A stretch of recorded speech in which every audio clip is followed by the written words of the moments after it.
교회 안에 대부분의 시험 들고 분쟁이 일어나는 원인이 대단한 큰 일 때문에 일어나는 것이 아니고 아주 작은 것, 극히 작은 것, 혹은 당연한 것, 이것 때문에 분쟁이 일어나고 교회가 시험 들고 분열되고 싸우고 그렇게 하는 것입니다.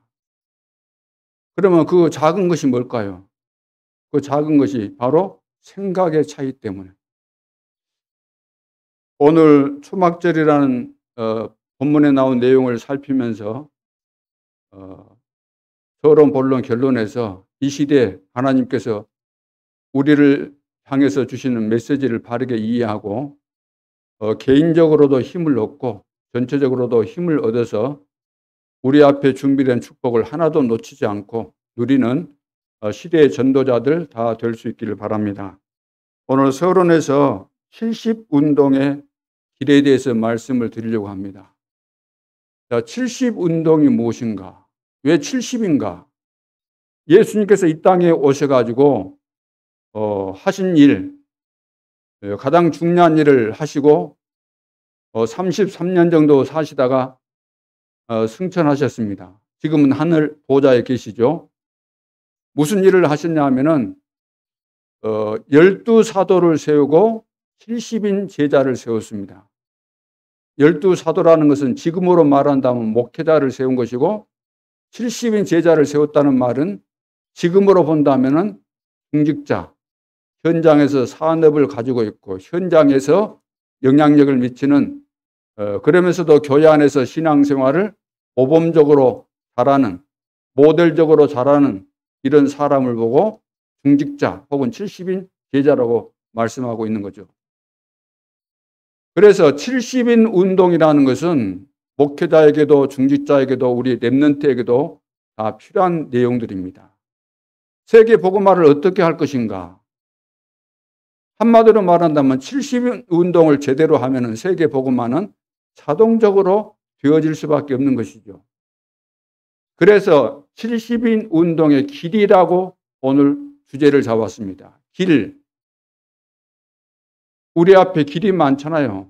사실은 틀린 길도 많이 있고 옳은 길도 있죠.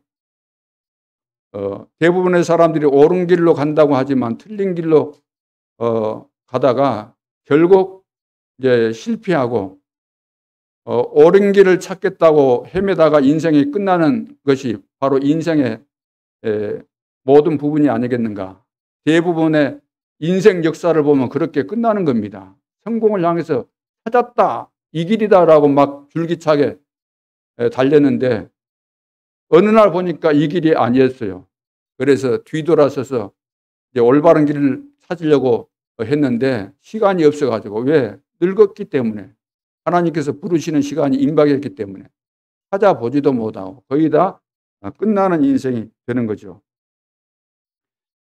그래서 70인 운동 다 할 겁니다. 안 하는 데가 어디 있어요? 모든 교회들은 다 기도하고 전도하고 다 하잖아요. 근데 이것이 겉으로 볼 때는 똑같아요. 겉으로 볼 때는. 중심이 틀리고 겉으로 볼 때 똑같기 때문에 그걸 보고 외식이라고 말하는 거죠. 바리새인들이 한 거 지금 다 하잖아요, 교회가.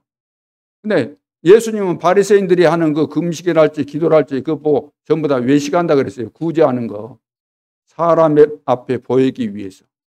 하나님은 그거 보기를 원치 않은데, 하나님은 그거 보시지 않는 분인데, 우리의 중심을 보고 우리의 마음을 보시는데 바리새인들은 사람 앞에서 한 것이잖아요. 그러니까 그 차이인 겁니다. 우리가 신앙생활 할 때 복잡하게 우리가 훌륭한 어떤 생각을 하고 대단한 거 연구하고 그럴 필요가 없는 거예요.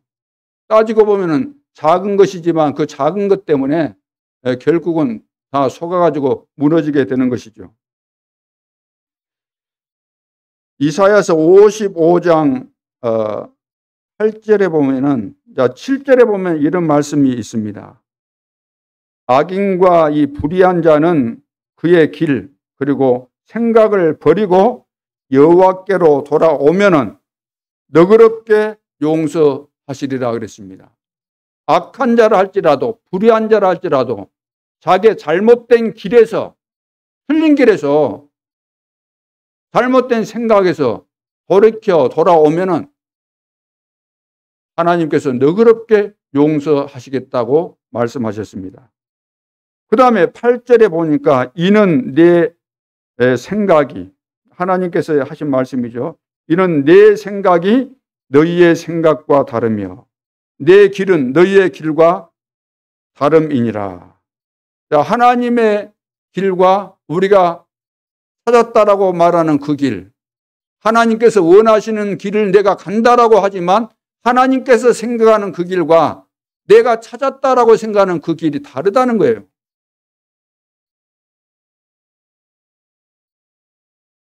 여호와의 말씀이니라 그랬습니다.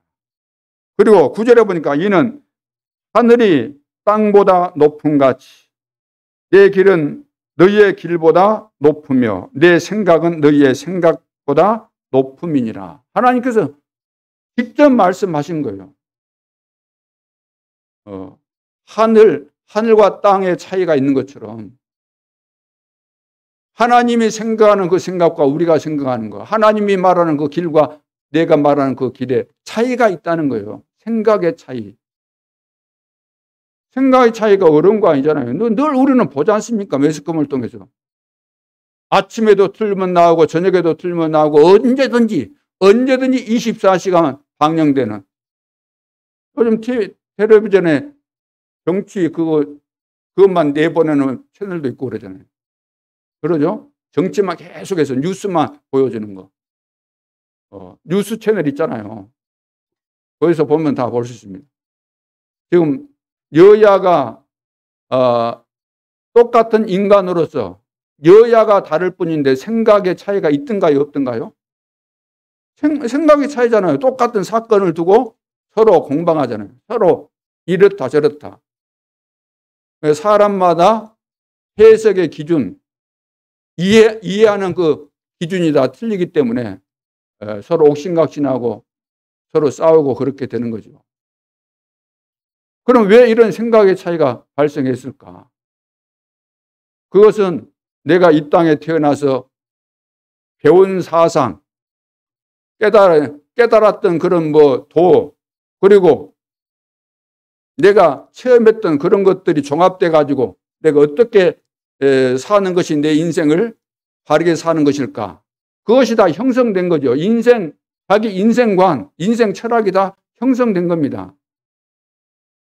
완벽하지는 않겠지만 죽을 때까지 인생 철학을 만들어 가겠지만 다 있는 거예요. 애들도 봐보세요. 조그만 애들 과자 손에 들고 있어요. 말 못한 애들 과자 달라 그러면은 어떤 애는 안 준다 그러고 어떤 애는 줘요. 준 다음에 울어요. 내 생각에는 안 줘야 되는데 달라고 하니까 어쩔 수 없이 줬는데 이건 무엇인가라고 충격이 와가지고 막 울고 그러거든요. 미완성된 거죠. 그러나 나름대로 그 철학이 있는 겁니다. 이거 주면 안 된다. 뺏기면 나는 안 된다. 이 맛있는 거 이거 주면 안 돼. 내가 먹어야 되는데 왜 달라 그러지? 또 안 줄 수는 없네. 인상이 굉장히 막 험하고 무섭네. 봐보세요. 생각의 차이. 그러면 내 생각만 옳다고 할 이유가 없잖아요. 다른 사람의 생각이 내 생각보다 훌륭할 수 있지 않습니까? 그러나 그것은 또 진리가 아니기 때문에 그 생각의 차이 있을 수밖에 없는데 그것 가지고 아웅다웅 싸운다. 그러면 얼마나 낭비고 소비입니까? 내 인생 낭비고 시간 낭비고 해야 될 일은 많은데 작은 일에 속아가지고 다시 말해서 사단을 이롭게 해주는 사단이 하나님 나라를 무너뜨리는 일에 우리가 적극적으로 협조하는 그 일을 하는 것이기 때문에 얼마나 불행한 일입니까? 우리 생각 차이 하나 때문에, 작은 생각의 차이 때문에. 그래, 70의 운동의 길을 어떻게 우리가 가야 될 것인가? 첫째는 집중입니다. 집중. 다 집중하겠죠. 집중 안 하는 사람이 어디 있겠습니까? 근데 그 집중의 의미를 알고 제대로 해야 된다는 겁니다. 특히 우리가 집중해야 될 것이 뭐냐 하면은 모임입니다. 모임. 히브리서 10장 25절에 보면은 이런 말씀이 있습니다. 모이기를 피하는 어떤 사람들의 습관과 같이 하지 말고 오직 구원하여 그날이 가까움을 볼수록 더욱 그리하자 그랬습니다. 자, 이 말씀은 19절로 보면은 소망을 굳게 잡으라 그런 주제 속에서 말씀이 나오게 됩니다. 그 말씀이 진행되는데, 자, 그리스도께서 우리를 위해서 이 땅에 오셨다는 겁니다. 우리에게 살 길을 열어주셨다. 휘장을 찢으시고 살 길을 열어주셨다. 우리가 그리스도 안에 있으면 승리한다. 그런 내용의 말씀을 하시면서 24절에 보니까 서로 돌아보아 사랑과 선행을 격려하며, 그 다음에 모이기를 피하는 어떤 사람들의 습관과 같이 하지 말고, 자, 모이기를 피하는 어떤 사람들의 습관과 같이 하지 말고, 습관이 된다는 거죠. 아이, 전번주에도 빠졌어. 안 빠져도 되는데, 이제 요령이 생겨가지고, 이제 뭐, 도둑질도, 바늘도둑이 소도둑 된다 그러잖아요. 거짓말을 하다 보면 이제 슬금슬금 그것이 습관돼가지고 양심의 가책도 안 받게 되고, 누구 친척, 우리 친척이 있는데 누구 결혼해서 빠지게 됐습니다. 그러면 누가 뭐라 그랬어요? 간다는데, 예배보다 더 중요한 일이 있으니까 간다는데 누가 뭐라 그랬어요? 저한테 그거 이야기하면 가지 말라 그러겠어요? 속으로는 가지 말아라. 그거 갈 필요 없는데 왜 가려고 하냐? 그 말을 하고 싶으면 못 하는 거지. 왜? 그 말 들으면 감당 못 할 것이 뻔하니까. 그러다 보니까 이제 예배의 중요성을 놓쳐버리고 웬만하면은 예배를 우습게 보는 거죠. 그것이 이제 예배 모이기를 피하는 어떤 사람들의 습관과 같은 것이 되는 거예요. 하나님의 자녀들이 정해놓은 시간에 모이는 거 당연한 것인데도 불구하고, 당연한 정도가 아니고 이 지구상에서 가장 중요한 시간이 하나님 앞에 모이는 시간인데, 하나님께서 우리에게 주신 시간인데, 우리는 이런 핑계 저런 핑계로 별로 중요치도 않는 것들을 핑계대면서 이 시간을 다 무시해버리고 버리지 않습니까? 왜 나에게 응답이 없고 나에게 왜 증거가 없을까? 왜 역사가 일어난다고는 안 일어나는가? 다 이유가 있는 겁니다. 우연은 없어요. 반드시 원인이 있기 때문에 그런 결과들이 있게 되는 것이죠.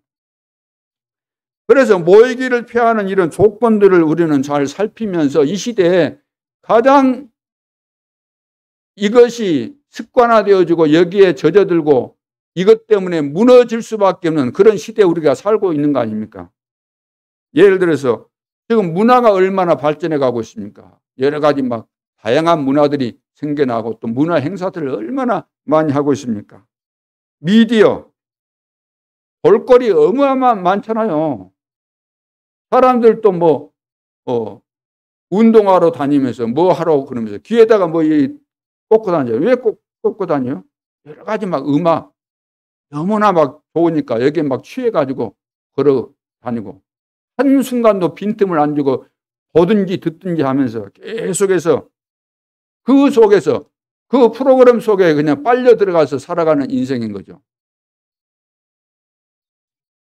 지금은 금토일 시대 아닙니까? 금토일 시대. 금토일 시대라는 말은 이제 직장은 목요일 밤으로서 다 끝났으니까 금토일은 쉬는 날이다. 휴가 보내는 날이다. 내 자유롭게 쓰는 날이다. 그럼 뭐 해야 될 것인가? 인생에 답이 없는 사람 물어보세요. 100이면 100 다 어떻게 살아야 되는가? 우리 인생 언제 죽을지 모르니까 즐기다가 우리는 죽는 것이 최상책이다. 이런 말을 하게 돼 있습니다. 그래서 금토일 시대라는 것은 밖으로 나간다는 거예요. 계속해서. 그것이 인생의 이제 마지막 누리는 기회로 생각하고 있기 때문에. 그러면서 또 양심 있는 사람들은 그렇게 돌아다니면서 좀 양심에 갇히게 되니까 방송 설교를 듣잖아요. 방송 설교. 이 설교 저 설교 그냥 대강 듣겠죠. 나는 오늘 주일이니까 돌아다니면서도 난 예배 드린다. 하나님 찾는다. 이렇게 좀이라도 안식을 얻어보고 싶어서 그리 하기도 하죠. 그러면서 온라인으로. 어디 뭐 간단하잖아요. 1분 정도면 다 헌금 보낼 수 있잖아요. 온라인으로 헌금 보내고. 그래서 진즉 미국은 우리보다 선진국이었기 때문에 이런 혜택 속에서 예배를 양보하고 다 뺏긴 거죠, 사단에게. 헌금도 그렇게 하고. 그러다가 다 문 닫은 것입니다. 우리가 대면한다는 이것이 얼마나 중요한 겁니까? 대면. 부득이해서 우리가 비대면으로 대면해야 되는 그 일들을 하는 거잖아요. 대면 자체가 중요한데 부득이해서 전염병이 돌아서 대면은 못한다 할지라도 그래도 우리는 중요한 것을 놓쳐서는 안 되기 때문에 비대면으로 같이 영상 속에서 만나고 그런 것을 하는 것이지, 대면할 수 있는데 대면하지 말고 그 비대면으로 그 영상 속에서 그것만 하라는 겁니까? 그거 아니잖아요. 절대로 우리는 착각해서는 안 될 겁니다. 그래서 어떻게 우리는 이 금토일 시대를 잘 활용해서 이 혼란한 시대에 하나님께서 원하시는 중요한 일들을 잘 감당할 수 있을까? 우리는 세계 복음화를 위해서 하나님이 단체를 만드시고, 세계 복음화를 위해서 하나님은 교회를 세우시고, 세계 복음화를 위해서 나를 준비하시고 나를 성도로 중직자로 교회 안에 일원으로 이렇게 세우신 이유가 무엇인가? 세계 복음화 같이 가라는 거예요. 복음 공동체가 되어져서 같이 가라는 겁니다. 원리스 되어져서 같이 가라는 거예요. 같이 가려면 어떻게 해야 같이 가겠습니까? 본부가 전체적으로 끌고 가니까 본부의 흐름, 본부에서 나오는 메시지를 잘 잡으라는 거죠.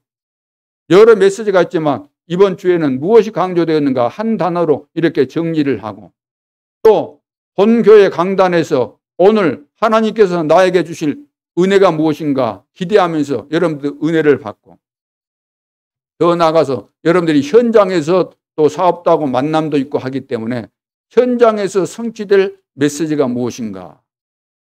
자, 이것을 놓고 여러분들이 정리하고 이것을 가지고 24시가 되어진다고 한다면은 틀림없이 여러분들은 승리할 수밖에 없습니다. 그 승리라는 것이 응답이 오고 증거가 오고 역사가 일어나고, 세계복음 할 수 있는 이런 응답이 와야 될 거 아닙니까? 우리 후대들을 실제로 도울 수 있고, 교회를 위해서 헌신할 수 있고, 헌금할 수 있고, 세계 선교를 위해서 헌금할 수 있고, 그렇잖아요.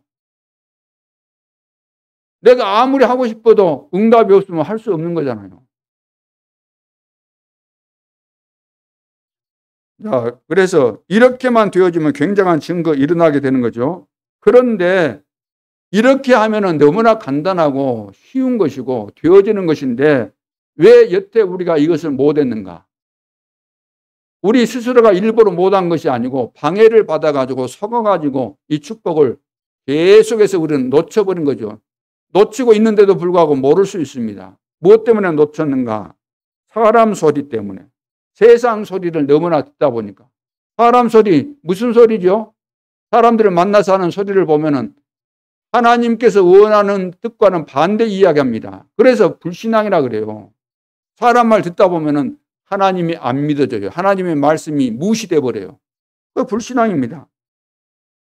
세상 소리가 뭡니까? 세상 사람들 전부 다 이야기하는 내용들을 정리해 보세요. 다 의식주입니다. 의식주 문제예요. 무슨 옷을 입을까? 무슨 음식을 먹을까? 무슨 주택을 짓고 무슨 집에 들어가 살까? 막 이런 거, 이거 이야기 아닙니까?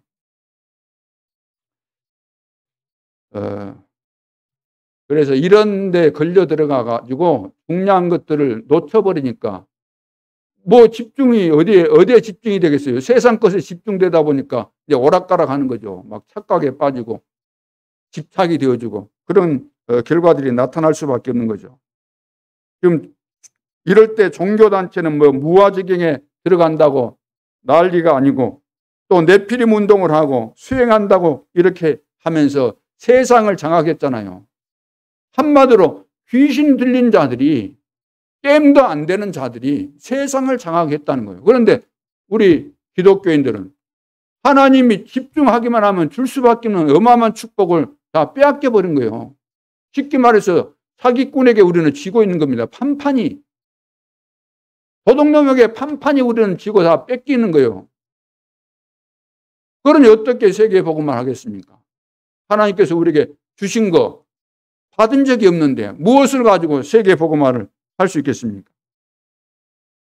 그래서 이 집중하라는 거예요. 집중. 하나님께서 원하시는 그 계획과 뜻을 우리가 발견하고 집중하라는 거죠. 출애굽시켜서 광야에서 이 부분이 너무나 중요하기 때문에 모세에게 명령합니다. 이스라엘 백성들에게 이거 해라. 신명기 6장 4절 9절. 내 자녀들에게 부지런히 가르치고 앉을 때든지 집에 있을 때든지 길을 갈 때든지 항상 이것을 가르치고 하라 그랬잖아요. 이 집중이 안 되면 안 되기 때문에.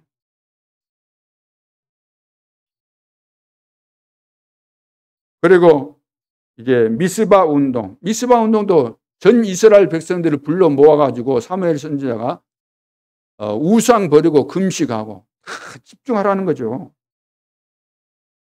도단성 운동 다 마찬가지입니다.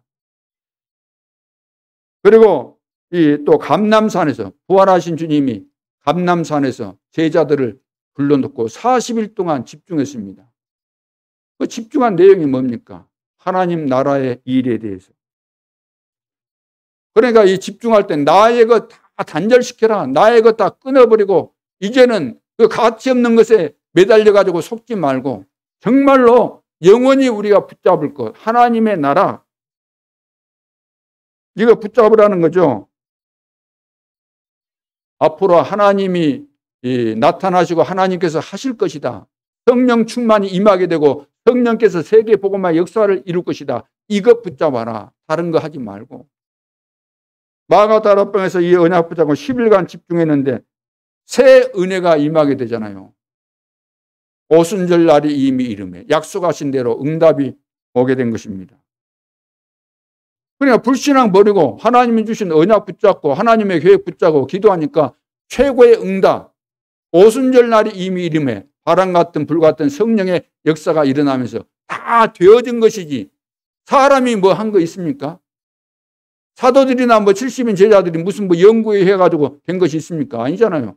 인도받고 나아가기만 하면 가는 곳곳마다 흑암의 세력이 무너지고 하나님의 나라가 임하고 지역 전체가 살게 되고 숨겨진 제자들이 일어나고 전부 다 이 집중을 통해서. 그래서 이 묵상, 이 집중만 하면 되는데 기독교인들은 간단하잖아요. 하나님 약속된 것이고 이미 하나님께서 다 보장해 준 이 축복이잖아요. 보장받은 약속, 이 축복을 붙잡고 묵상만 좀 하면 될 텐데 묵상 절대 안 하는데 하지 말 것은 너무나 적극적으로 해요. 적극적으로. 두세 사람이 모이면 서로 포럼하고 기도하고 묵상하고 그러면 될 텐데 두세 사람이 모이면 뭐합니까? 세상 소리, 사람 소리. 전혀 가치도 없는 소리. 저건 수근수근 하면 또 그것도 재미가 좀 있어요. 그런 영적인 상태가 되고 육신적인 사람들은 그거에 밥맛이 돌아가는 겁니다. 그러나 그건 정말로 가치 없는 것이죠. 기독교가 무너진 이유는 그런 것에 잡힌 것 때문에. 그 생각의 차이. 하나님의 생각하고 나의 생각 너무나 한이하게 다른데도 불구하고 하늘과 땅의 차이인데도 불구하고 내가 하늘의 사람이 된 것이 맞다면 하늘의 생각을 해야 될 거 아닙니까? 하나님의 사람이 맞다면 하나님께서 원하시는 생각을 해야 되는데 늘 땅에 젖은 생각, 땅에서 배운 거, 사람에게서 배운 거, 훌륭한 사람, 우리 스승에게서 배운 거, 그건 뭐겠습니까? 이 세상 자연과 인문과학 이거 다 뭐겠어요? 어디서부터 나왔습니까? 하나님을 잘 믿게 해주는 과학입니까? 하나님을 잘 믿게 해주는 철학입니까? 지식입니까? 아니잖아요. 조금만 배웠다 그러면은 잘난 체 하면서 하나님 없다고 욕하고 배우의 조종자가 누구인가 잘 알아야 되는 겁니다. 그럴듯하게 체계 있게 지식을 논리화시켜서 책을 써냈다. 훌륭하다 그래서 훌륭한 거 아니잖아요. 하나님이 보실 때는.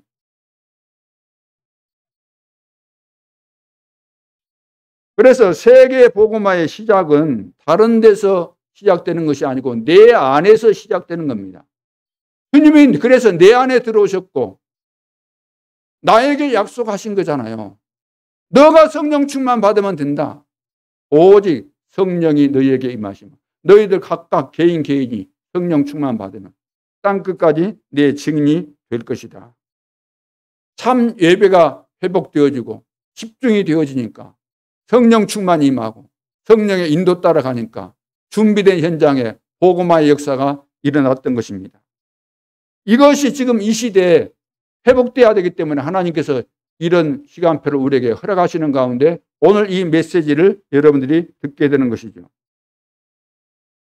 두 번째 집중이 뭔가? 자, 이 모이는 거 그냥 단순하게 모였다 흩어지는 것이 아니고 하나님께서 기뻐하시는 이 모임, 이 예배, 우리가 모이는 이 포럼, 중요한 것에 우리가 집중해야 되는 거죠. 두 번째는 현장입니다. 현장.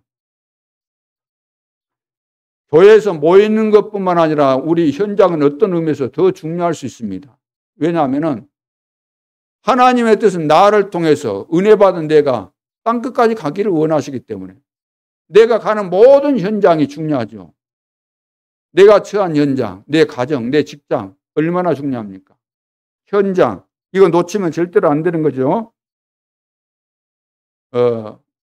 그러면 현장을 살리라는 이야기인데 현장을 어떻게 살리면 됩니까? 현장을. 그 시작을 어떻게 하면 돼요? 내가 있는 현장, 우리 지역의 이 현장, 거기에 뭐가 임해야 되죠? 시작. 뭐가 임해야 됩니까? 하나님의 나라가 임해야 됩니다. 그래, 시작은 뭐냐? 내가 있는 가정에, 직장에 하나님 나라가 임하는 거. 이거 시작입니다. 그래서 예수님께서 오셔가지고 처음부터 끝까지 하신 말씀이 하나님 나라에 대한 말씀이셨습니다. 사도들을 보내셨잖아요. 마태복음 10장 1절로 42절에 보면 거기서 이제 너희들이 각처 동으로 다니면서 전파해야 될 것이 있는데 뭘 전파하라 그랬죠? 거기 보면 천국이 임했다라고 이렇게 전파하라 그랬죠. 천국이 임했다. 천국이 가까이 왔다. 천국이 가까이 왔다. 천국이 뭡니까? 하나님의 나라잖아요. 하나님의 나라가 이루어지기 위해서 가까이 왔다. 예수 그리스도께서 하나님의 나라를 이루시는 예수 그리스도께서 가까이 왔다는 거예요. 이미 오셨다는 이야기입니다. 그리스도를 통해서 하나님 나라가 임하게 되는 거잖아요. 내 안에 내가 있는 처소에 237 나라와 5천 종족 속에 반드시 하나님 나라가 임해야 되는 것입니다. 이것이 바로 시작입니다. 이 시작이 틀리면 안 되는 거죠. 이 시작이. 누가복음 10장 1절로 20절에 보면은 이제 70인 제자들을 보내잖아요, 현장에. 그래서 70인 제자들이 현장에 가서 증거를 다 보고 왔습니다. 막 귀신이 떠나가는 이런 역사, 이런 것을 막 보고 와가지고 정신이 없이 막 포럼하고 그러잖아요. 간증하잖아요. 딱 귀신들이 떨어지는 거. 예수님께서 다 알고 있었다고 말씀하시면서 그것으로 기뻐하지 말고, 물론 흥분돼가지고 흥분을 감추지 못해서 그런 포럼도 할 수 있겠죠. 그러나 그 중요한 거 아니고 너희 이름이 천국에 기록된 것으로 기뻐해라 그래요. 천국에 기록된 것으로. 아, 내가 내 안에 하나님의 나라가 임했구나. 내가 가는 현장마다 나를 통해서 하나님 나라가 이루어지구나. 그리고 때가 되면 내가 영원한 하나님 나라에 들어가게 되구나. 이것을 깨달으라는 거죠. 이것을 깨달아야만 우리가 현장의 중요성을 알게 되고 현장을 살리게 되는 거죠. 그래서 현장에서는 영적 승리부터 하고 답을 가지고 기다려야만 되는 것이죠. 내가 있는 현장은 나 때문에 살게 되어 있기 때문에 우리는 영적인 싸움에서 영적으로 여러분들이 승리하고 보호자의 비밀을 누리고 있으면 또 답을 가지고 이걸 누리고 있으면 하나님이 나의 영적인 상태와 수준을 보시면서 필요한 사람을 제자들을 숨겨진 제자들을 보내시고 만나게 하시는 것입니다. 그러니까 내가 제자를 지금 못 만났다고 하면 내가 이 부분이 부족하구나. 내가 하나님 앞에 할 말이 없구나. 그래. 하나님이 다 준비하신 것인데 나는 무슨 배짱으로, 무슨 똥배짱으로 나는 하나님이 원하시는 거 안 하고 내 생각대로 살았을까? 하나님의 생각대로 안 하고 왜 그랬을까? 아, 이것이 바로 귀신의 역사구나. 내가 잡혔다. 귀신 들린 사람은 자기 귀신 들렸지 그러면 안 들렸다 그러잖아. 자기는 몰라도 다른 사람은 알아요. 하나님이 원하시는 것은 관심도 없고 내 고집대로 늘 하려고 했던 거. 아, 이것이 바로 심각한 영적 문제의 증세구나, 이게. 그래서 제대로 우리가 한 군데에서만 이 언약 붙잡고 393 보호자의 축복을 누리면서 답을 가지고 있으니까 기다리고 있으면, 기도하면서 누리면서 기다리고 있으면 하나님이 만남의 축복, 바울이 가는 데마다 다 만남의 축복 아닙니까? 이렇게 되면은 모든 것이 다 끝나는 거죠. 한 군데만 되어져도 많은 군데에 영향력을 미치게 되는 거죠. 이것을 보고 70군데라고 말하는 겁니다. 빌립이라는 집사가 사마리아 지역에 누구도 못 들어가요. 누구도 안 들어가요. 못 들어가. 사도들도 들어가야 되는데 사도들도 선입견이 있어가지고 못 들어갔어요. 거기에 평신도 집사, 오늘날로 말하면 중직자인데 그곳에 들어간 겁니다. 왜 들어갔을까요? 무엇 때문에? 오직 성령이 너에게 임하시면 네가 권능을 받고 예루살렘과 온 유대와 그 다음에 사마리아와 이 언약을 딱 붙잡은 거예요. 아, 사마리아 들어가야 되겠구나. 성령의 인도 따라 들어갔는데, 우상이 가득한 그곳에 들어가는데, 귀신 충만한 그곳에 들어가는데 그곳에서 다른 이야기 하지 않고 오직 그리스도만 말했습니다. 역사가 일어났겠어요? 안 일어났겠어요? 일어날 수밖에 없잖아요. 질병이 치유되고 귀신 들린 자 귀신이 떠나가니까 다 치유되어지고 그 성에 있는 모든 사람들이 다 그리스도를 통해서 변화를 받고 기쁨이 넘치는, 그래서 그런 이야기들입니다. 사도행전 13장, 16장, 19장 전부 다 이런 이야기입니다. 현장을 살리기 위해서 내가 내 생각 좀 바꾸고, 내 생각이 다 옳은 거 아니잖아요. 틀릴 수도 있잖아요. 다른 사람하고 비교하려고 하지 말고 하나님과 비교해 보세요. 하나님의 생각과 내 생각의 차이가 지금 어떤 것인가. 그래서 성령 인도 받으면은 하나님이 역사하시는 증거가 딱 일어나게 되면 그 순간이 인생의 전환점이에요. 아, 인생이 바뀌는 거예요. 순간적으로. 그렇지 않습니까? 이 체험을 우리가 계속해서 해 가야만 하나님의 사람으로, 전도자로, 시대 살릴 주역으로 바뀌어지는 것이지. 하나님 말씀 떨어졌는데 내가 그 부분에 대해서 응답이 전혀 없다. 어떻게 바뀌겠습니까? 아이고, 속으로 그러죠. 아이고, 안 되네. 맨날 듣는데 안 되구만. 내가 해봐도 안 되네. 그럼 뭘 해봤겠어요? 해보기는. 다 틀린 거 한 거예요. 틀린 거. 모양새는 냈는데 그 중심이 하나님과 안 통하고 하나님이 결제가 안 났거든요. 하나님의 결제가 안 떨어졌어요. 나는 막 급해서 죽겠는데, 내가 지금 어려우니까 지금 당장 응답이 오고 증거가 일어나야 되겠는데 하나님은 안 주시는 거예요. 왜 그럴까요? 그래도 하나님이 나를 사랑하시기 때문에 그것을 벗으라는 거예요. 집중하려면 틀린 거 막 섞인 거 다른 거 그런 거 가득 들어있는데 그것 가지고 되겠습니까? 하나님이 제일 싫어하는 것인데, 잡동사니가 막 내 속에 우글거리는데, 귀신 막 이 잡동사니가 내 속에 가득 차 있는데 어떻게 하나님이 역사하시겠습니까? 그래서 현장에서는 지금 전부 다 뭐 무속인 뿐만 아니라 뭐 귀신 들린 자, 우상 숭배하는 자, 고통받는 자, 방황하는 자, 추수할 것은 많지만 전부 다 유리방황한다 그랬잖아요. 목자 이런 양처럼 전부 다 유리방황하고 있는데 이 사람들에게 복음을 전해주고 치유해 줄 사람이 없다는 겁니다. 오늘 기도 수첩 마지막 과 봐보세요. 제일 앞부분에.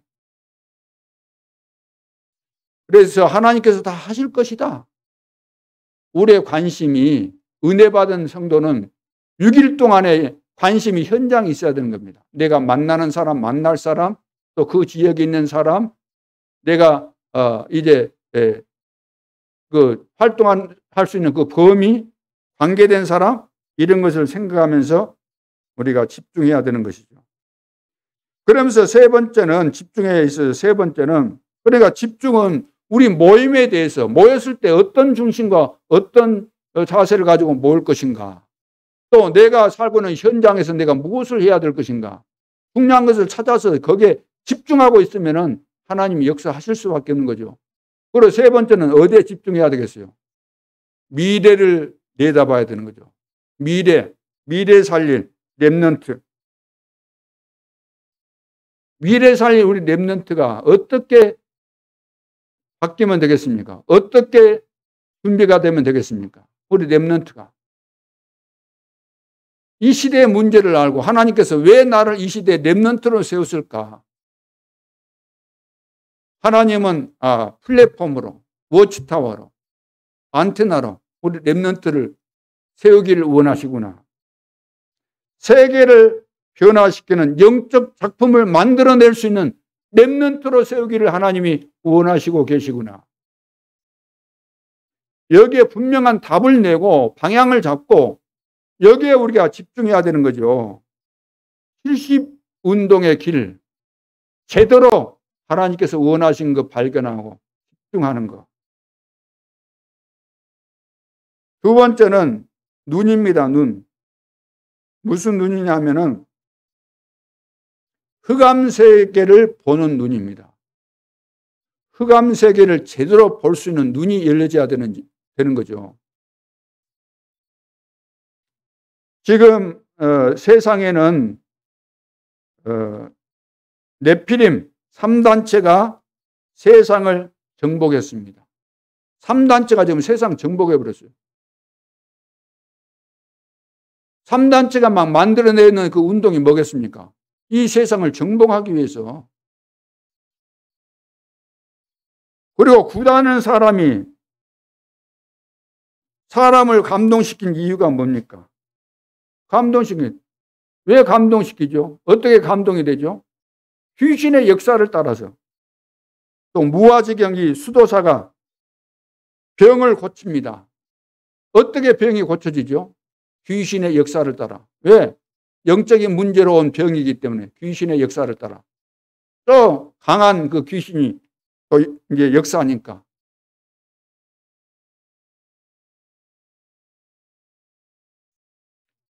그래서 실제 다 여기에 빠져 있습니다. 세상 사람들이 수준이 있다 없다 뭐 강대국이다 약소국이다 그것과 상관없이 다 여기에 빠져 있는 겁니다. 여기에 다 걸려 있어요. 빠져나갈 수 없어요. 사단의 12가지 전략에 함정틀 올매에 다 걸려 있는 거죠.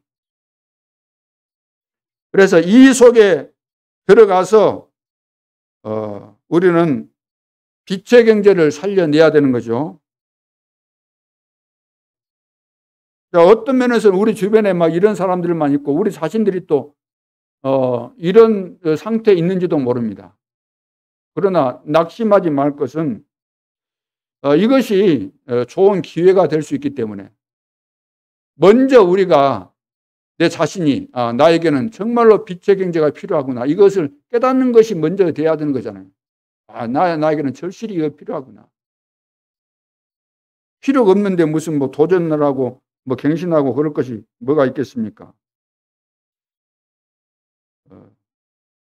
대부분 다 여기에 걸려서 포기한 상태에 있는 사람들이 너무나 많이 있기 때문에. 그래서 사실 우리가 하나님의 자녀가 맞고 하나님이 나를 전도자로 세운 것이 맞다면 어떤 어려운 상황에 있어도 우리는 승리하게 돼 있잖아요. 혼자 있어도 상관없고 위기 만나도 상관없고 입양으로 가도 상관없고 노예로 끌려가도 상관없고 억울하게 누우면서 감옥 가도 상관없고 사실 돈 걱정 안 해도 되는데 우리는 돈 걱정할 수밖에 없잖아요. 돈 걱정. 세계 복음화는 하나님이 주도하십니다. 나는 이 속에 들어가서 인도받으면 되는 거잖아요. 세계 복음화를 위해서 하나님은 빛의 경제를 주관하십니다. 빛의 경제를 주시잖아요. 내가 이 축복 속에 있으면 빛의 경제가 나에게 임할 수밖에 없는 거죠. 자, 그래서 세 번째가 경제 회복입니다. 경제 회복. 경제를 보는 눈, 경제 흐름을 보는 눈. 왜냐? 세계 복음화와 너무나 직접적으로 관계가 되기 때문에. 사람들의 최대 관심은 돈입니다. 그래서 돈에 다 약하죠. 돈 때문에 이제 시험 들고 다 망하는 거 아닙니까? 그래서 말세가 되면은 돈을 사랑하게 되면 그 일만하게 뿌리가 되기 때문에 이것 때문에 다 망한다. 그런 말씀이 디모데전서 6장에 보면 잘 나와 있습니다. 돈을 사랑함이 일만하게 뿌리가 되나니 이것을 탐내는 자들은 미혹을 받아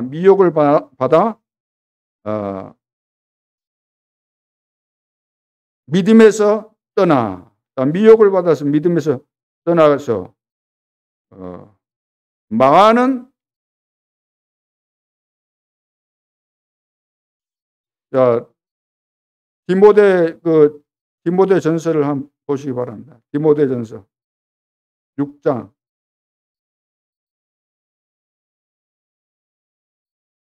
자, 6장 10절.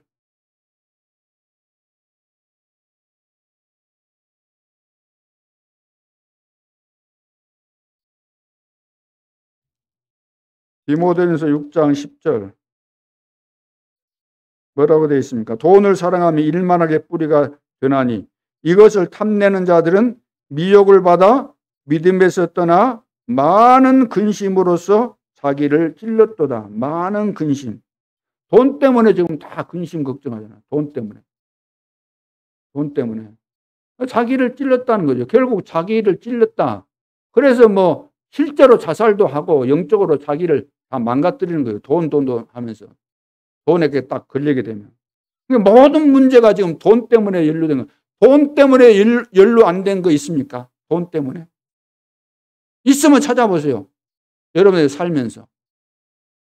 가정에서도 돈 문제에 걸려가지고 서로 죽이고. 그러잖아요. 회사에서도.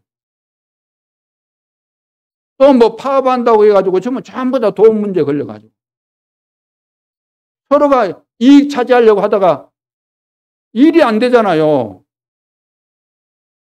회사가 그냥 망해버리잖아요. 회사가. 빚 때문에 걸리고 일을 안 해버리니까 서로 임금 올려주라, 못 올려준다. 이거 옥신각신 하다가 파업하고 어떤 사람은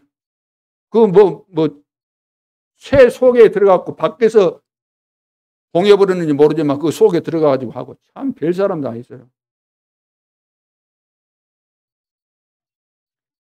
자, 그래서 9절에 보면은 부하려 하는 자들은 시험과 올무와 여러 가지 어리석고 해로운 욕심에 떨어지나니 곧 사람으로 파멸과 멸망에 빠지게 하는 것이라.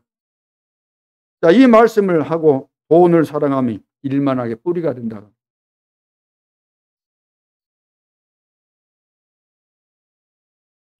자, 돈은 하나님이 주시는 겁니다. 하나님이.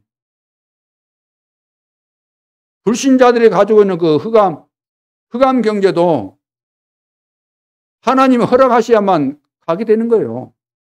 우리가 가지고 있는 빛의 경제 하나님이 허락하셔서 주는 겁니다. 그럼 왜 주셨을까? 왜 나는 돈을 달라고 할까? 왜 돈 응답 달라고 나는 왜 기도할까? 왜 기도합니까? 기도한 목적. 기도하는 목적이 뭘까요? 정말로 하나님께서 원하시는 그 일에 쓰기 위해서 우리는 기도할까요? 우리는 생각이 많아요. 여러 생각이 많아요. 하나님이 원하시는데 쓰면은 하나님이 원하시는데 쓰라고 계속해서 주실 것인데 늘 우리는 딴 생각은 하나님의 생각하고 틀려요. 생각이. 우리는 또 우리 형편 보고 쳐다보면서 못한다 그래요. 못하니까 우리는 못하니까 전략에 못하니까 선교하면 안 돼. 못하니까 우리 이것만 해야 돼. 이러다가 우리는 조용히 가야지. 또 일 저지르러 놓으면 지금 돈도 없는데 어떻게 감당해. 이제 곧 죽을 판인데 온몸이 지금 박신이 쑤시고 아프고 거동도 하기 불편한데 이 일을 그만해야지. 하나님의 생각하고 우리 생각이 다르잖아요. 불신자는 지금 혼란 경제, 이념 경제, 그러지 않습니까? 종교단체, 교회까지 포함해서 종교단체는 노예 경제, 3단체가 다 경제 장악해가지고 안 따라갈 수 없잖아요. 노예나 마찬가지 아닙니까? 집에 가면 TV 봅니까? 안 봅니까? 안 볼 수가 없잖아요. 휴대폰 사용합니까? 안 합니까? 인터넷 사용합니까? 안 합니까? 안 할 수가 없잖아요. 하는데 공짜입니까? 공짜가 없어요. 다 돈 주고 보는 거예요. 안 볼 수 없도록 만들어 놓은 거예요. 3단체.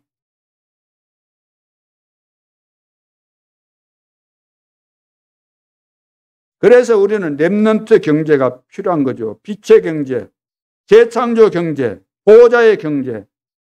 이 경제가 우리에게 와야만 하나님께서 원하시는 세계 복음화를 할 수 있다는 겁니다. 이런 응답 받으면 한 명이 나와도 되는 거예요. 한 명.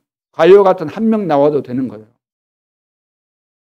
세계를 품을 수 있는, 모든 족속을 품을 수 있는, 응답받는 이 한 명 나오면 되는데 우리는 세상 기준 가지고 세상 생각 가지고 늘 쪼개고 있고 따르고 있고 막 생각하고 있고 이러니까 얼마나 세상 기준으로 합리적으로 막 생각하고 그럽니까?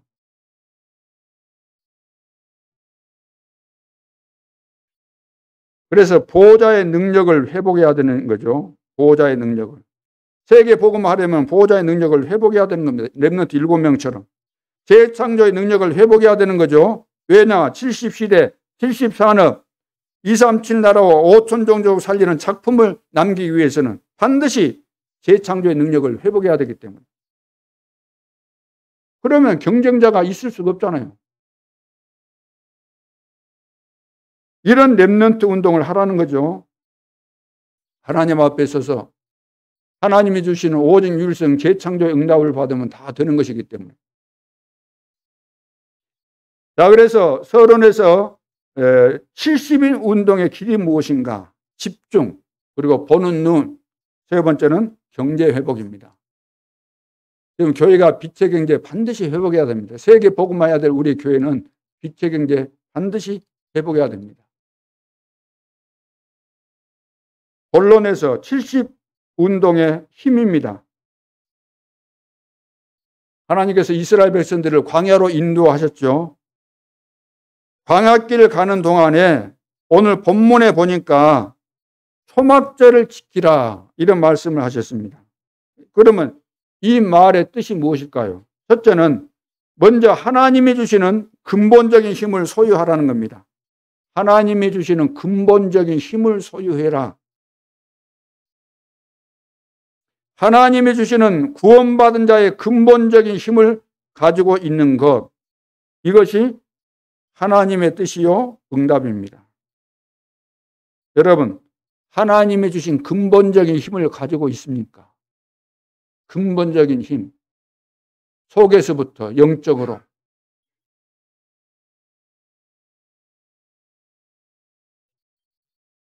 응답 기도 제목 성공 이전에 하나님이 주시는 근본적인 힘을 가지고 있으라 그 말이죠. 이런 렘넌트가 있다면 무너질 이유가 없잖아요. 이런 성도가 있다면 어디서 무너지겠습니까? 무너질 이유가 없어요. 무너져도 상관없어요. 혼자 있어도 괜찮아요. 외롭지 않아요. 주님이 함께 하시기 때문에.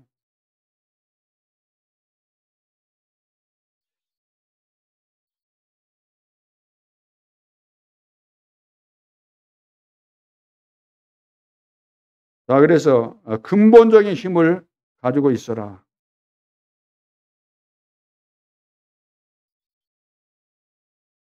그 다음에 렘넌트 7명을 보면은 다 마찬가지입니다. 여러분 너무 많이 들으셨잖아요. 렘넌트 7명에 대해서.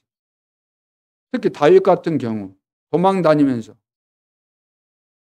그냥 도망이 아니죠. 죽음의 위기 이걸 이제 피해서 지금 도망 다니고 있는 가운데서도 시편 23편 1절에 보면은 여호와는 나의 목자신 내가 부족함이 없다 그래요. 여호와는 나의 목자가 되시기 때문에 나는 뭐 그 뒤로 쭉 말씀 나오잖아요. 나는 부족한 것이 하나도 없다. 여호와께서 나의 목자, 다시 말해서 하나님이 나와 함께 하시기 때문에 나는 걱정할 것이 하나도 없다는 거죠. 보호자의 축복이 나에게 임해 있으니까. 전능하신 하나님이 나와 함께 하시고 나를 인도하시고 보호하시고 마땅히 내가 가야 될 목적지까지 가도록 방패막이 해주시고 산성이 되시고 구원의 뿔이 되시고 피난처가 되시고 다 해주실 것이니까. 근본적으로 우리가 이런 믿음이 있어야 되잖아요. 이것 달라 저것 달라 하기 이전에 하나님이 근본적으로 우리에게 절대로 망할 수 없는 그런 보장된 약속 주셨잖아요. 세상 끝날까지 너희와 항상 함께 있겠다.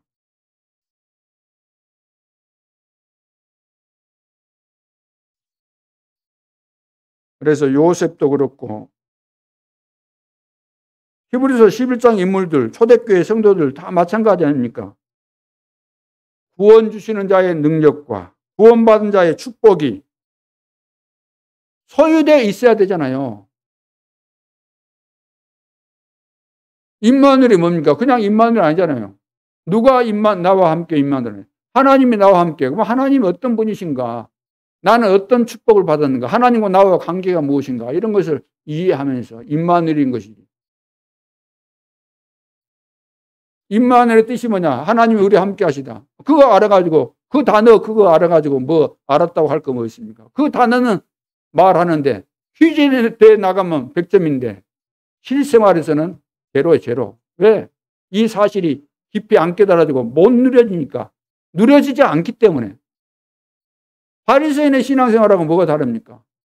맞는 대답 잘하지. 대답은 제일 훌륭하지. 또 폼 잡는 것도 제일 훌륭하지. 그런데 그 속에 있는 내용은 제로 제로. 제로 정도가 아니고 마이너스 쪽으로 가요. 마이너스 쪽으로. 반대쪽으로 간다는 거예요. 그래서 하나님께서 이 힘을 주시기로 약속하셨기 때문에 우리가 조금만 진실한 마음을 가지고 하나님 앞에 서서 기도하면 반드시 하나님은 응답하십니다. 언제? 지금 당장. 그래서 성령 충만 분명히 약속하셨잖아요. 성령 충만 받으면 땅끝까지 내 증인이 될 것이다. 다 책임지고 세계복음화 다 된다는 겁니다. 다 채우시고 주시고 다 하신다는 거죠. 두 번째는 영적인 힘을 받는, 그러면 통로가 무엇인가? 자, 영적인 힘, 근본적인 힘이 우리에게 지금 약속된 거 아닙니까? 약속된 거. 우리에게 다 보장되어 있는 거, 와 있는 축복인데 내가 이것을 응용을 못하고 활용을 못하고 쓰지를 못하고 있는 거, 와 있는 것인데 그럼 어떻게 쓸 수 있는가? 어떻게 활용할 수 있는가? 그 활용할 수 있는 통로가 뭐냐? 그 말. 오늘 7가지인데 첫째는 6월절이며 6월절.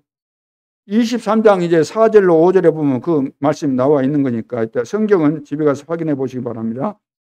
6월절이라는 말이 무슨 말이냐면은 그리스도의 피를 말하는 거예요. 피. 이 언약을 붙잡을 때 모든 흑암 권세에서 해방 받았다 그 말이에요. 다시 말해서 흑암 세력이 나를 사로잡고 있는 흑암 세력이 무너지고 나는 여기서 해방받았다. 하나님의 자녀가 되었다. 구원받았다. 그런 의미고. 두 번째, 무교절. 무교절이라는 것은 그리스도의 살을 말합니다. 살. 그래서 성찬식 때 이것은 그리스도의 살을 기념하는 것이니까 받아 먹으라 그랬잖아요. 떡을 주면서 빵 조각을 주면서 이것은 내 몸이니 받아 먹으라, 기념해라, 기억하라는 거죠. 받아 먹어라. 여러분, 받아 먹었다는 말이 뭘까요? 받아 먹으면 어찌 돼요? 소화돼서 내 몸속에다 들어가잖아요. 피가 되고 살이 되고 뼈가 되고. 주님이 내 안에, 내가 주 안에. 주님이 내 안에, 주님이 내가 주 안에. 주님이 나와 함께 하신다는 의미입니다. 주님과 우리는 뗄래야 뗄 수가 없어요. 떼질 수가 없어요. 어떤 조폭이 예수를 영접했는데 영접할 때는 좋았는데 감동되고 살다 보니까, 다시 살다 보니까 또 족복들하고 어울릴 수밖에 없잖아요.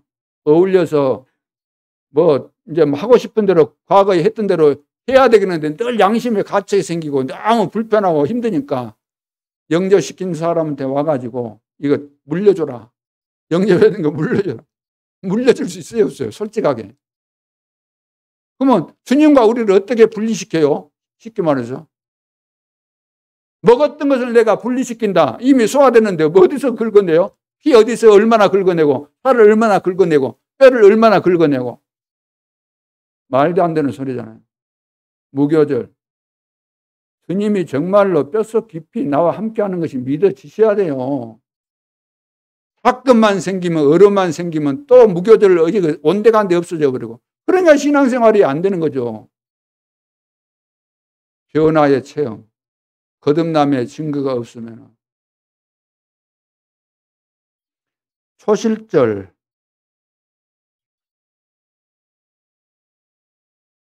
초실절이라는 것은 이제 첫 익은 열매를 가지고 절기를 지키는 그런 제사를 말하죠. 이것은 그리스도의 부활을 말합니다. 그리스도의 부활.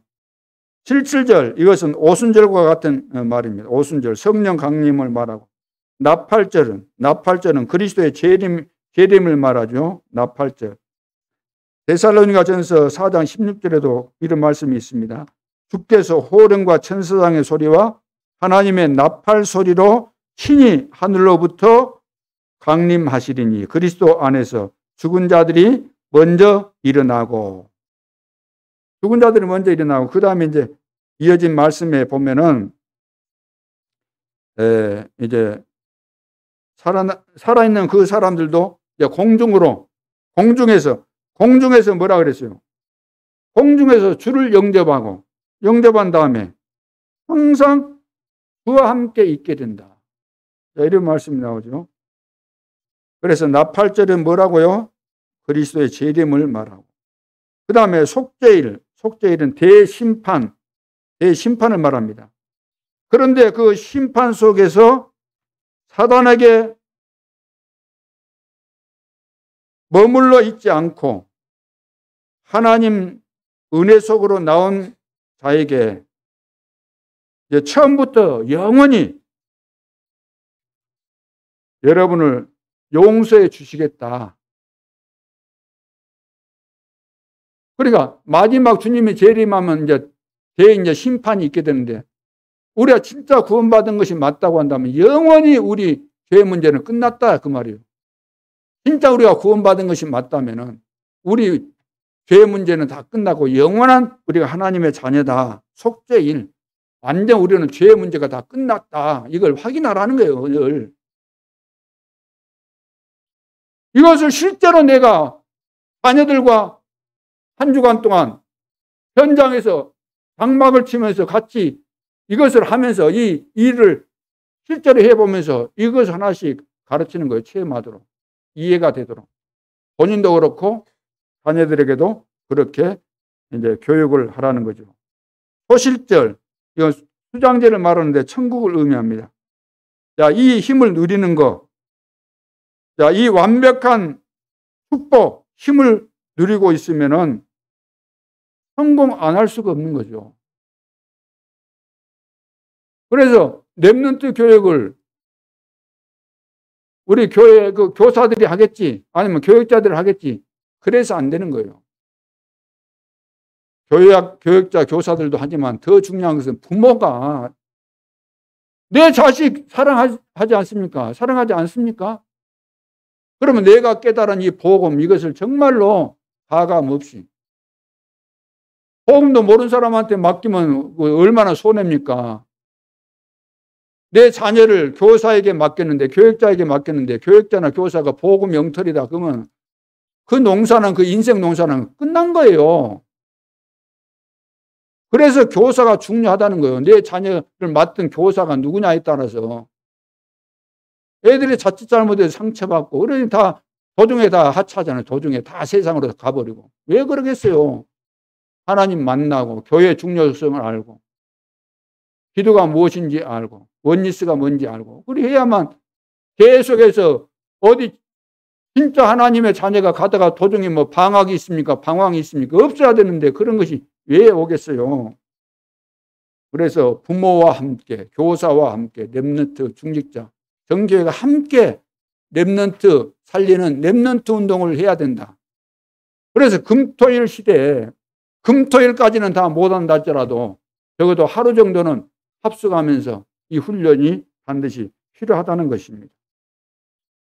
세 번째, 이것을 절기로만 보지 말고 실제로 누리라는 겁니다. 절기로만 보지 말고 실제로 누리라. 첫째, 예배, 안식일 때, 예배 때 이 축복을 누리라는 겁니다. 여러분들이 예배 드릴 때마다 세상 길, 세상 이길 이 힘을 받으라는 거죠. 일곱 절기의 축복을 받으라는 겁니다. 일곱 절기 완벽한 거잖아요. 구원에 대한 이 비밀 완벽하게 지금 말씀한 내용입니다.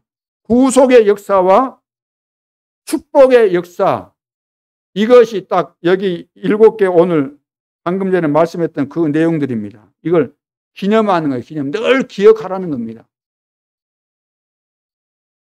그래서 예배 때마다 응답을 받는 거예요. 이것을 기억하면서. 그리고 초막절을 지킬 때 일주일 동안 초막에 있어야 하는 거죠. 이 축복을 현장에서 누리는 겁니다. 누구와? 자녀들과 함께. 부모와 자녀 간에. 또 교사와 같이 이걸 누리라는 거죠. 그 다음 세 번째, 이 초막을 자녀들과 이제 같이 직접 만들면서 이 어마어마한 능력을 이제 우리 렘넌트에게, 자녀, 손자, 손녀에게 전달해 주는 거죠. 함께 누리는 거죠. 그래서 여러분의 자녀들이 어디를 가도 이길 수 있는 힘을 가지고 가야 되기 때문에, 그래서 우리 자녀에게 최고의 선물이 무엇이냐? 그 최고의 선물은 이 복음의 비밀을 제대로 깨닫게 해서 어떤 상황에 놓여도, 어떤 문제 앞에서도, 어떤 사건과 어려움 속에서도 흔들리지 않고 오히려 응답받는 이런 자녀, 우리 후대로 세우는 것이 최고의 축복입니다. 자, 그래서 43절, 오늘 본문 43절을 보시면은, 이는 내가 이스라엘 자손을 애굽 땅에서 인도하여 내던 때 초막에 거주하게 한 줄을 너희 대대로 알게 함이니라. 나는 너희의 하나님 누구라고요? 여호와이니라 그랬습니다. 그래서 43절에서 굳게 붙잡아야 될 것 4가지. 첫째는 내가 인생의 가장 중요한 답은, 내게 가장 중요한 인생의 답이 뭘까요? 그 답이 어디에 있을까요? 내가 인생에 가장 중요하게 붙잡아야 될 답이 어디 있을까요? 어디에? 훌륭한 사람? 대통령?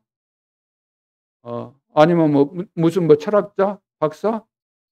거기에 내 인생의 답이 있는 거 아니고 내 인생의 답은 하나님께 있습니다. 하나님. 두 번째, 애굽 땅에서 인도하여 내던 때, 그때 모든 세상, 지옥, 사단의 권세에서 하나님은 불러내셨습니다. 우리를 그러니까 애굽에서 인도하신 거잖아요. 탈출시켜 준 겁니다. 절대로 우리 스스로 거기서 못 빠져나오니까. 애굽에서 못 빠져나온다 이 말은 세상에서 사단에게 손에서 못 빠져나오니까 하나님께서 빠져나오도록. 세 번째, 너희 대대로 알게 하라. 대대로 알게 해라. 그러니까 언약 전달을 하라는 거죠. 언약 전달을 하라는 겁니다. 언약의 여정 속에 우리는 있으니까 언약 전달을 해줘야 돼요. 언약의 바톤을 이어줘야 돼요. 바톤 터치, 바톤을 넘겨줘야 돼요. 아직도 내 손에 들고 있으면 안 되는 거죠. 내 자녀가 지금쯤은 바톤을 받아가지고 이 예배 시간에 같이 참여해서 예배를 드려야 되는데 안 드리고 있잖아요. 왜? 바톤 터치를 제대로 안 해준 거예요. 그러면 내가 가지고 있다가 죽으면 끝나버리는 거예요. 내 자녀들은. 네 번째는 나는 너희의 하나님 여호와이니라. 오늘 여러분은 하나님의 언약을 믿는 많은 성숙한 전도자들이 곳곳에 일어나야 되는 것이 분명한 사실이고, 이 사실을 믿고 오늘도 우리는 정확한 언약을 붙잡고 곳곳에 숨겨져 있는 제자들을 찾고 이들에게 이 비밀을 전달하고 우리 후대에게 전달해서 하나님이 이루어가시는 세계 복음화의 역사에 우리에게 맡기신 사명을 제대로 감당하면서 이 세계 복음화의 역사가 하나님이 만들어 가시는 가장 멋있는 작품이 되어지도록 해 나아가야 될 줄로 믿습니다. 그래서 결론으로 이제 70운동의 방향입니다. 70운동, 이걸 아무렇게나 할 수 있는 거 아니죠. 하나님께서 우리에게 다 방향을 주셨기 때문에. 첫째는 목표가 있습니다. 237, 다민족을 말하죠. 237 치유 서밋입니다. 전부 다 병들었으니까 치유하고 서밋으로 세우는데 특별히 렘넌트를 서밋으로 세우라. 이것이 세계 복음화의 목표입니다. 70일 운동의 목표가 이거죠. 그리고 성전 건축도 이것을 위해서 성전 건축, 여기에 맞는 성전 건축. 여러분들이 지교회를 한다, 다락방 한다, 미션홈을 한다 할 때도 여기에 맞는 것을 해야 된다. 여기에 맞는 237과 치유 서밋을 위해서 이것이 될 수 있는 플랫폼, 이것을 위한 워치타워, 망대죠. 이것을 할 수 있는 안테나 역할을 해라. 두 번째, 준비. 무슨 준비가 필요하죠? 집중하라는 거잖아요. 성경에 중요한 것이 40일, 10일, 주일, 매일, 새 안식일, 석 달, 2년 집중해서 중요한 거 회복하라는 거죠. 그러니까 정확한 언약을 이제 전달해야 되는데 정확한 언약이 되려면 어떻게 해야 되겠어요? 메시지를 다 여러분들이 빠뜨리지 말고 계속해서 들으면서 편집해야만 정확한 언약이 잡히는 게 되는 거예요. 기분 좋을 때만 듣는 것이 아니고 오늘 컨디션이 안 좋으니까 빼먹고 오늘 비 오는 날이니까 빼먹고 오늘은 너무 더워가지고 빼먹고 오늘은 말복이니까 빼먹고 늘상 빼먹는데 무슨 뭐 편집이 제대로 되겠습니까? 오락가락한 언약이 되는 거. 오락가락한 언약. 정확한 언약을 붙잡아야 되고 그 다음에 지금 이 순간 하나님은 역사하십니다. 그렇기 때문에 지금 우리는 기도하는 거예요. 지금 평사함의 하나님께서 보호자의 축복으로 3시대 세계 복음화 역사를 이루시는 거죠. 그래서 이 속에서 응답이 되어지면은 절대 현장이 되는 겁니다. 이것을 위해서 우리는 세팅을 하는 거죠. 서밋 시스템 세팅입니다. 기도로. 그래서 영적인 상태가 중요하기 때문에. 그래서 네 삶이 전도자로서 편집, 설계, 디자인 되어져서 오직 율성, 재창조의 응답이 올 수밖에 없는 서밋 시스템 세팅을 해라. 그리고 영광의 빛 세팅을 하라 그랬잖아요. 시공간 초월하는 영광의 빛을 세팅해라. 렘넌트 7명이 했던 것처럼. 그 다음에 최고의 축복을 세팅해라. 오늘을 누리는 최고의 축복을 세팅해라. 최고의 축복은 작은 것부터 하라는 거예요. 작은 것부터. 내가 할 수 있는 작은 것부터. 그러면서 9가지 이 흐름을 타면서 하게 되면은 최고의 축복을 세팅하게 되는 것이다. 그래서 이 세상의 흐름, 잘못된 흐름, 흑암의 흐름을 완전 뒤집어 엎는 것이 세계 복음화이기 때문에 지금 네피림이 지금 귀신 충만해가지고 세계를 장악했는데 어떻게 세계를 장악했습니까? 작품을 만들어가지고 귀신 충만한 사람들이 작품 만들어가지고 뭐 뮤지컬도 만들고 영화도 만들고 막 이거 만들어가지고 드라마도 만들어서 귀신 드라마 이런 것도 만들어가고 사람들이 그거 안 볼 수 없도록 막 재밌게 해놓으니까 또 재미에 취한 사람들 있잖아요. 한번 들었다 그러면 뭐 연속극 보다 보면 하나님도 사라져버리고 그냥 거기에 빠져들어가가지고 시간 간 줄도 모르고 다 그러니까 지금 장악돼 버린 거예요. 그래서 이런 준비가 돼야 되고 마지막 이제 역할입니다. 본부 메시지, 강단 메시지, 현장 메시지 다 가지고 이제 교역자, 목회자가 해야 될 거, 중직자가 해야 될 거, 그 다음에 렘넌트가 해야 될 거. 이 목회자와 우리 교역자들은 70시대를 70 시대를 살리라 그랬잖아요. 열으라 그랬잖아요. 중직자는 뭐라고 했습니까? 70 영향을 입혀라. 산업을 가지고 70 영향을 입혀라는 거죠. 그리고 우리 렘넌트는 70 작품을 만들어라. 자, 결론입니다. 결론 중에 결론. 하나님이 다 준비하셨다는 겁니다. 실제로 하나님이 우리와 함께 하십니다. 내 인생이 복잡할 이유가 하나도 없어요. 여러분, 근심거리가 눈꽃만큼이라도 있습니까? 염려거리가 눈꽃만큼이라도 있습니까? 막 불안합니까? 내 마음 속에서 진정한 감사와 기쁨이 없습니까? 그건 치료받아야 됩니다. 그리스도는 창조주 하나님이십니다. 모든 문제, 과거, 현재, 미래 다 끝내셨습니다. 그리고 세계 복음을 위해서 하나님이 다 준비하셨습니다. 그리고 언제든지 우리에게 하나님의 주실 시간표를 다 보고 계십니다. 세계 복음할 수 있도록 빛의 경제, 렘넌트 경제, 보호자의 경제를 하나님이 다 준비하고 계십니다. 문제는 무엇인가? 우리가 이 사실을 얼마만큼 믿는가? 믿는데 우리의 그릇이 237과 5천과 5천 종족을 살리는 이것과 맞는가? 우리의 생각과 마음 중심과 비전이 하나님과 딱 맞는가? 이것을 점검하신다고 한다면 이번 한 주간 상상할 수 없는 응답과 증거들을 여러분들이 누리게 될 줄로 확신합니다. 기도드리겠습니다. 하나님 아버지, 은혜를 감사합니다. 영적인 눈을 열어 주옵소서.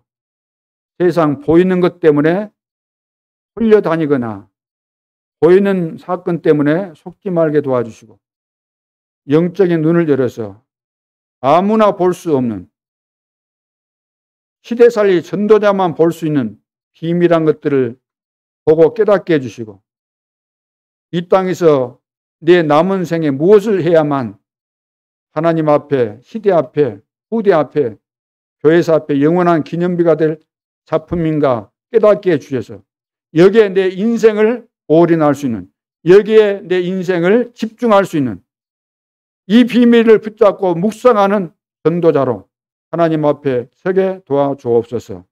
이번 한 주간 동안도 살아계신 하나님을 사실적으로 체험하는 축복의 한 주간 되게 하여 주옵소서. 지금도 살아계신 주 예수 그리스도 이름으로 기도하옵나이다. 아멘.